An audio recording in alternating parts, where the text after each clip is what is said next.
where a lot of people get very frustrated with the industry, because it does come back and forth, and different publishers and different editors are looking for different things, depending upon your genre and your target audience. Y'all know what a trope is? No. What's a trope? A trope is something you just gotta do. Okay. It's a horror movie. You have to run, it's a slasher movie. Well, we know slasher movies, you have to run through the woods, trip, and break an ankle. Somebody does. It's just somebody's job. It's, you hate to do it to them, you look at them and go, well, Bob, you get to break the ankle. Alrighty. Big dinosaur movie. Is it a dinosaur movie if somebody is not actually eaten by, like, the big gulp? I don't mean like grabbed, I mean like, it has to be, every big dinosaur movie, you got the scene of, you're going to do a Peter Pan knockoff. Well, crocodile has to swallow the clock. Captain Hook has to have a hook. These are tropes. Vampire novels. Vampires bite people. Okay, all right, kind of got that. Yeah, werewolves get furry. So these are tropes. These are just your basic ideas, and this is kind of meeting market expectations. Okay. Now, this doesn't mean you can't break the rules, because we now have vampires that sparkles. We have werewolves that are helpful. We have, we have every variation under the sun. And if you're a romance writer, you have every variation under the sun and things that are heaving in alabaster and all that kind of stuff. So, welcome to romance writing. It's every other genre with a little more heavy breathing. So it's all out there. And your publisher is looking at this. When a publisher ever says anything to you about, oh, it's about the art, oh, it's about the writing, it's about the money. Yeah, they're in the business of selling books. And they want something that sells. Yeah, it is not in their best interest to put out something that doesn't sell. They want to sell books. So always keep that in mind, that they're there to sell a book. And keep in mind too, when you're thinking about, you get to the end of your book, and you start to look at that first time through, stop and think, who's going to buy this? Who's going to read this? If you write, we have one in the catalog on herbs. If you write a book on herbs, who's your audience? And what are they interested in? Do they want to know the history of herbs? Do they care about where vampires came from? Do they only want blood, guts, and gore? Do I just really like a nail-biting mystery? But who is your audience? Because if you haven't addressed the things that your audience wants out of those types of books, the publisher's not going to be any more interested. You're going to have to sell your publisher on why your book fits that audience. It drops us right to hook the reader, because you got to hook the publisher. Does anybody know what an elevator pitch is? All right, an elevator pitch is of your dream come true in the publishing industry.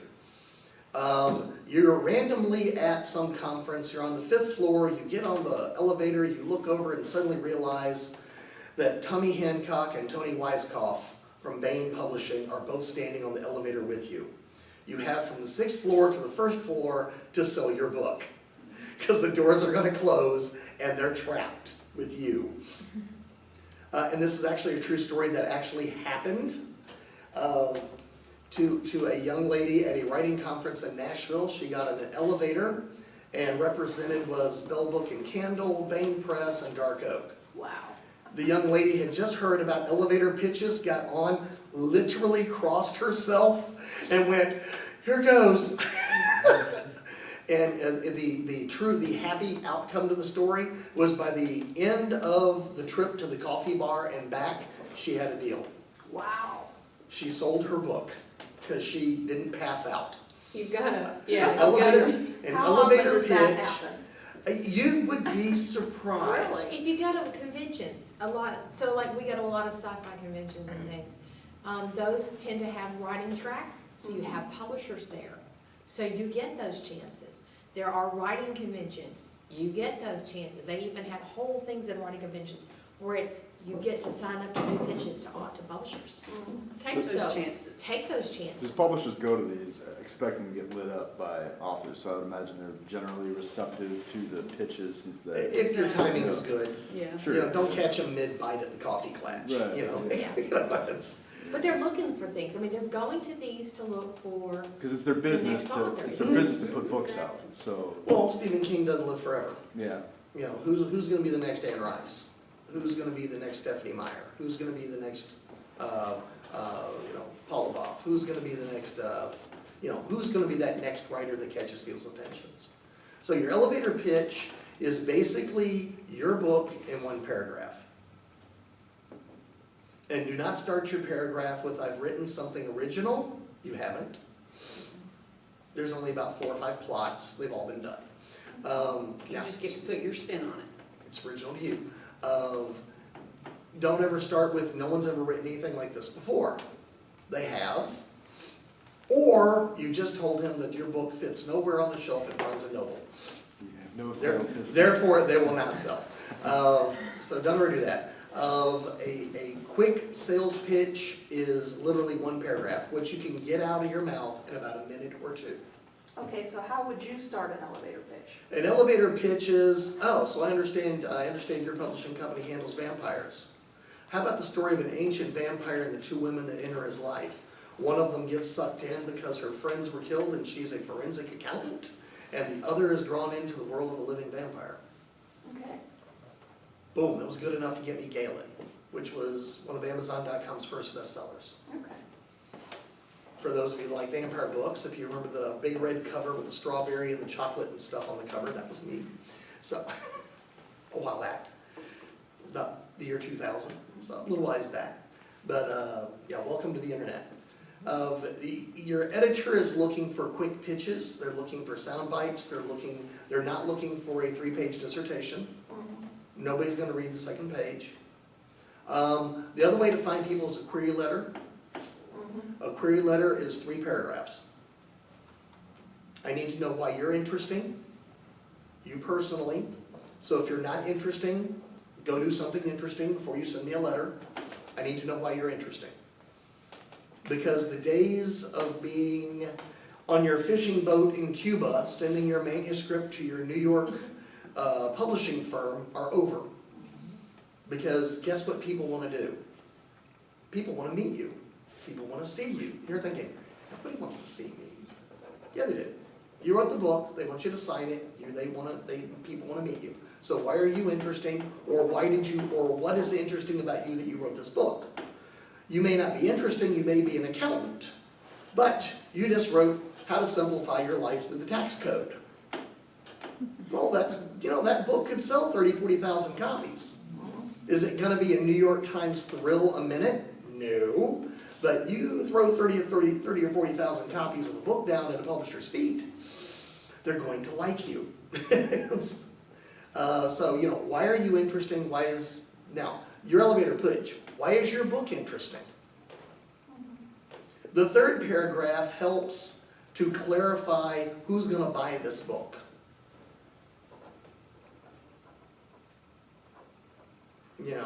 50 Shades of whatever it was sold billions of copies. I could probably sell 100,000, of vampires. Vampires have been dead cold for a while, and we all know vampires aren't dead. They're ready for a comeback. Boom.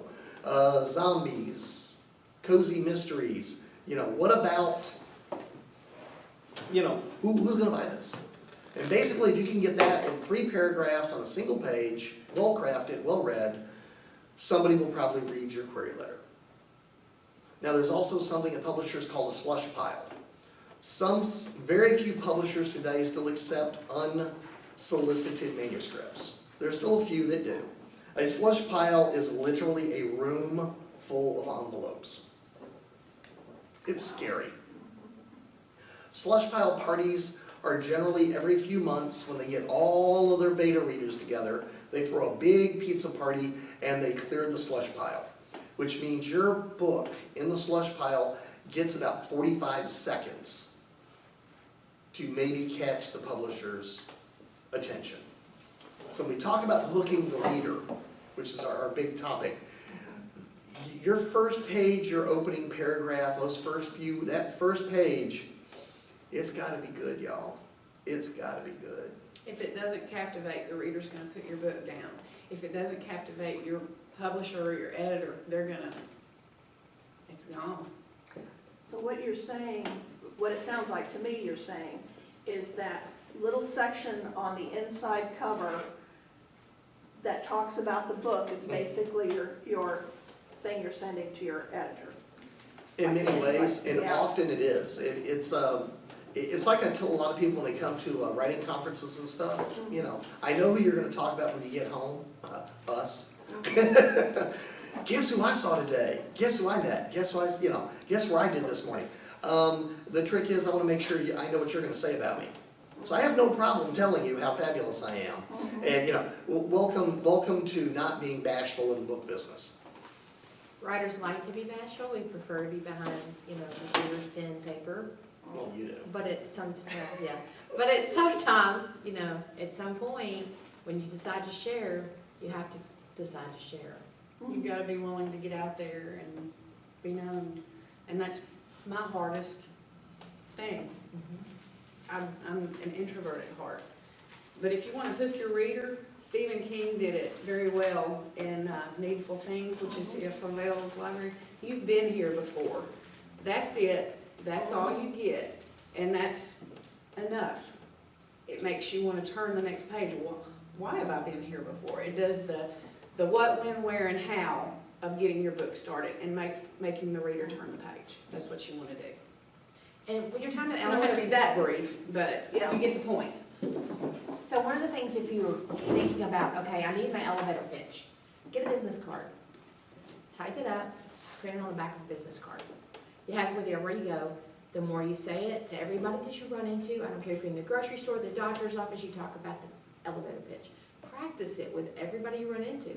I'm writing a book, what do you think about this? Does it sound interesting? If you can get it on the back of a business card in a point size that you can read, you can do it in an elevator. That That's a depends great on your idea. age. Yeah, I don't have a reader's on, but I can still do it. That But- pitch gets shorter as you It's get shorter, older. get older, trust me. But get it on the back of the business card. Make it fit. That's the length of time you have for an elevator pitch. I often hear pitches that are like a smash up of 2 other books or 2 other movies. Is that too reductive or dangerous? Say it's Pride and Prejudice meets The Matrix or something. Yeah, you know, if you're trying to get somebody a visual, go for the low-hanging fruit. You know, Pride and Prejudice meets, you know, George A. Romero. All right, you know, at that point you kind of go like, you're going, oh, I'll bite. Okay, Pride and Prejudice and zombies. Oh. You know, my only problem with that idea is I didn't think of it first. Yeah. Yeah, what a terrible idea. It'll only sell 2 or 3 million copies, you know. Abraham Lincoln, Vampire Hunter. Really? Oh my God, okay. If you think about, you know, do androids dream of electric sheep? Y'all ever heard of that one? Yes. Yeah. What else is it called? Blade Runner. Kind of became a big movie. But how do you like that for a title? Do androids dream of electric sheep? That'll make you open the book, won't it? You gotta look. You gotta look. You know, when you get to these things, and the best part is, and don't, and I'll tell everybody, don't give yourself writer's block trying to be clever. Do not try to think this stuff up. You know where you're going to find this is while you're writing. Because you're not necessarily going to write in order. You're just going to be pounding through the book, you're going to be pounding through the book, and you're going to suddenly go, oh, that was really clever. Write that on a Post-it note, set that to the side. You got a little weird idea, a little comment, a really pithy exchange between your characters. That suddenly becomes, you know, good elevator pitches, and you'll wake up at 2 o'clock in the morning with the character going, hey, I got an idea. Oh, I'm trying to sleep. I got to go to work in the morning. No, you don't. Get up. We have an idea. You know, so welcome to, and I tell everybody, don't try to be clever. If you're not naturally snarky and fast on the comebacks, don't worry about it. Your characters will be.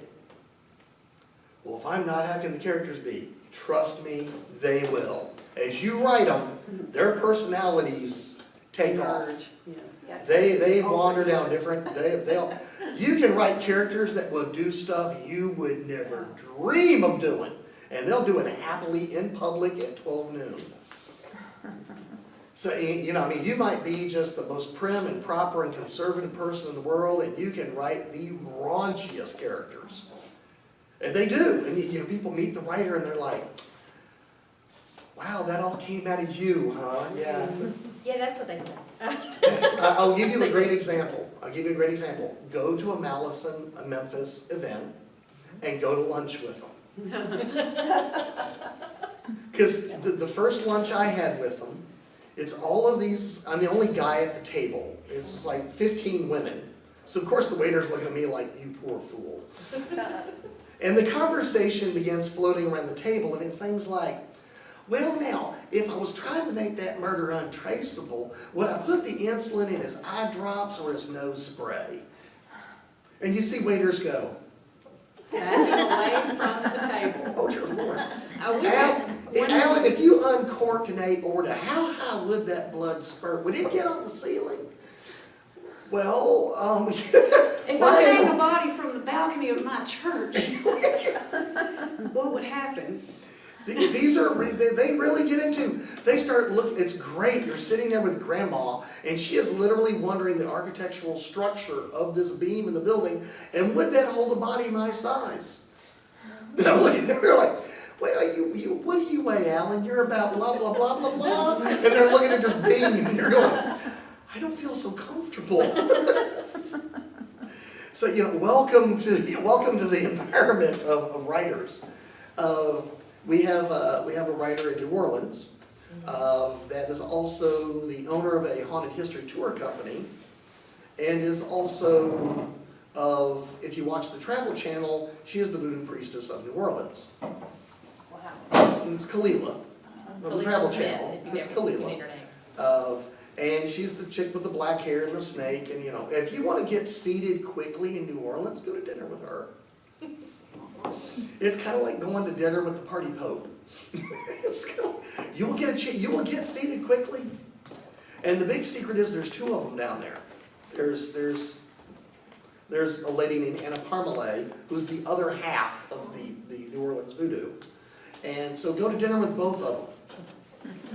And you watch waiters look at you like, well, okay, we can identify your body when it's found in the morning. Okay, we got that. So, welcome. I'm not welcome to taking the that genre. table, you take it. That's usually what you're getting. So, you know, kind of welcome to the genre, lighten up.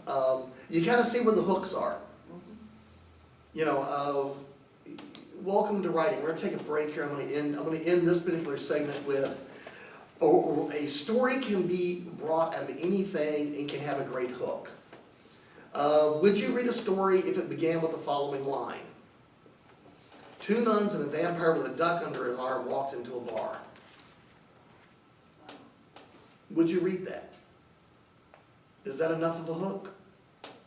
I had to read it. Yeah, everybody's going, yeah, I already wrote that story. And, you know, this is, you know, writers have a propensity to be places at 3 o'clock in the morning where people dare you to do stuff like that.